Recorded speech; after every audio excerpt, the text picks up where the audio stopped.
Joining us now on the program is one of over 300 charities and nonprofits supported on the Share Detroit platform. Tom Progar is the president of VegMichigan and joins us now on the program. Tom, thanks for being with us. Thanks for having me. I appreciate it. Appreciate having you on to tell us about VegMichigan. First off, just give us a little bit of a background on the history of VegMichigan and your mission in our communities. Sure. VegMichigan has been around for a little over 20 years now, and we started very small with the focus of promoting a plant-based diet. And now we have grown over the 20 years. Our first event we did, we had maybe 100 people, and now we have events where we have 7,000 people join us at our annual Veg Fest. So just throughout the years, we have noticed a really large growth in people interested in eating more plant-based foods for the health, ethical reasons, and even environmental reasons. So the organization has been growing. We began as an all-volunteer organization, and now we have 4 full-time employees. So we continue to grow and, serve Michigan. And you mentioned there's a number of different benefits to come along with eating a plant-based diet or putting more plant-based meals and foods into your daily diet. And so you've also put together this 30-day pledge to kind of help people get a little bit of a start on that and also kind of see the impact on their lives over the course of 30 days. But we'll come back to that in a few minutes here. Let's just start off with some of those benefits that really can help wide range here in Michigan. Look, we know it's a state that's been built on farming and has been built on some of those more traditional styles of eating and of manufacturing our food and our daily meals. But how can a plant-based diet help Michigan sustain its environment to be able to continue those traditions into the future? Oh, definitely. Yes. So we promote the health, the ethical, and environmental benefits of plant-based diet. Regarding the health, we're asking people to add more plant-based meals to their routine. Definitely, we're not asking people to be vegan, vegetarian. Some people choose to go in that direction, but for the great majority of Michiganders, we realize that's not something they prefer to do. But when you add fruits, vegetables, whole grains, beans, legumes, seeds, nuts to your diet, you're adding a lot of phytochemicals, you're adding a lot of vitamins, minerals, things that you don't always get when you eat, when you focus on animal protein.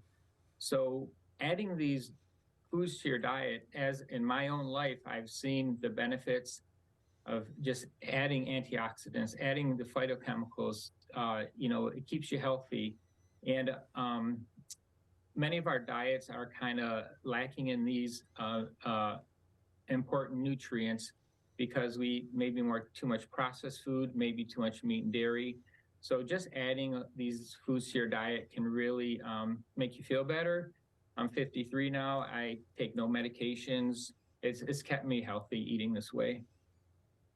And for a lot of people, too, that they've heard about plant-based, it's become kind of a buzzword, too, in the past few years. And as you mentioned, trying to avoid some of those processed foods, which, defeat the purpose of a plant-based diet, but also defeat some of those wider benefits beyond health, such as those environmental benefits to leading more of a plant-based life in your diet. You provide resources to help people, to come along and learn more about this sort of a lifestyle, incorporating that into their current lifestyle. And even if they're just going to try out plant-based for a day a week or for 1 week every month or do that 30-day challenge that you've been throwing out there as well, you provide a ton of resources. So talk to us about some of those resources that are provided for people to explore this and learn more about the many different ways that a plant-based diet can help their own individual lives, but also help Michigan on a wider level.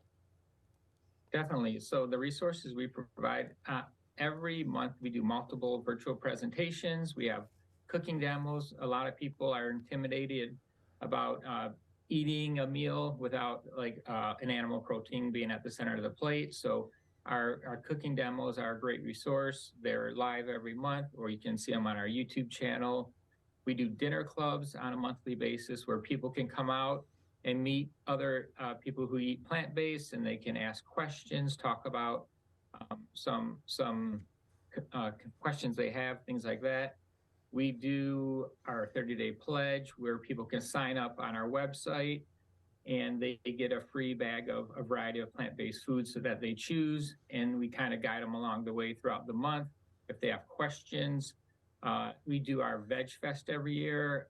We get, like this year, it's June 4th at Easter Market. We get, 6,000 people or more to come out, and they could try plant-based foods. They can watch some cooking demos and just learn all about the different benefits of eating plant-based. So we just have a lot of resources available to people if they want to just learn a little bit about all the different benefits of eating this way. And a lot of people start off with like a meatless Monday, or they choose not to eat animal products on the weekend, or whatever they may want to start with. And that's a good way to just start off, see how you feel, and you could take it from there. You can learn more information on Veg Michigan by going to sharedetroit.org. Go under their Find a Nonprofit section and search for Veg Michigan, VEG Michigan, or follow them on social media, on YouTube, on Instagram, and on Facebook, all at Veg Michigan, VEG Michigan, vegmichigan.org for more information. And beyond the resources and these events too, Tom, you're also providing a bit of a community aspect too in various local areas across Michigan. So people that are interested in leading more of a plant-based life or exploring a plant-based diet can learn from people that are more experienced in their local area too. Tell us about those various community aspects and where people can participate in Veg Michigan in their area of Michigan. Sure, definitely. Yeah, we are definitely a grassroots organization. Most of what we do is in Metro Detroit area, but we also have chapters in meetup groups in the Ann Arbor area, Lansing, Flint, and we just opened a new chapter in Traverse City a couple months ago, so that's very active. So if you want to go to our website, vegmichigan.org. You can join a local meetup group, and all the things we do in the Metro Detroit area, such as our 30-day pledge, food samplings, our dinner clubs, we do those throughout Michigan. So yeah, definitely check out our website, sign up for our newsletter, and you can kind of see what we are doing on a regular basis. You can see our event calendar. Now, moving away from COVID, everything we used to do was in person, but now we do a lot of regular virtual presentations. So those are very convenient for people if they want to see a cooking demo or a presentation. We have a wide variety of speakers, topics based on plant-based eating that you'd really enjoy. Every month we have our speaker series. We have a new topic that we present. So definitely check out vegmichigan.org, and you can find all the information you need.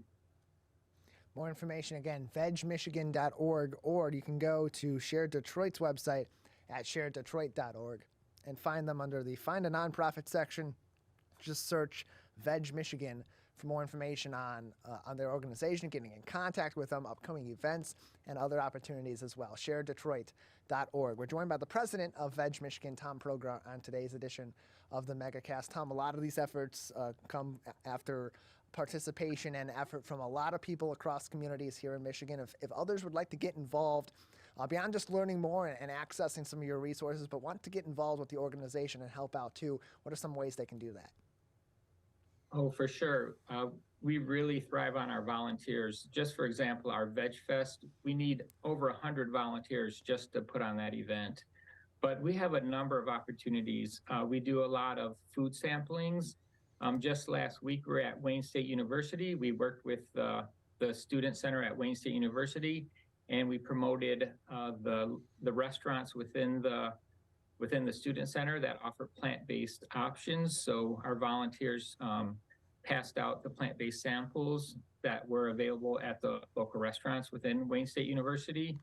Our pledge program, next week we'll be at Humane Society of Huron Valley, giving out our pledge bags, so volunteers help with that. We also have a coalition that we're working on. We're building it right now, and it's gonna work on factory farming issues, CAFO issues. We're asking with the Farm Bill coming up, 2023 is a reauthorization of the Farm Bill. So on our website and in our newsletter and with our core group of volunteers, we are getting people more familiar with the Farm Bill and how we can advocate for changes that will support small generative farmers that practice environmentally friendly techniques in their practices. And there's a wide variety of titles and topics in the Farm Bill that is being discussed right now in Washington that we are focusing on, where we can ask our congressmen and congresswomen to support more sustainable farming practices. So that's a big issue we're working on. If you have any kind of interest in the Farm Bill, factory farming issues in Michigan, I mean, we have 300 factory farms in Michigan right now, and we just want to create a playing field where the small family farmer has a better chance to thrive. Right now, a lot of the funding and subsidies go to the bigger producers. Well, Tom, we appreciate your time and telling us more about VegMichigan. Thank you so much for joining us today. All right, thanks so much.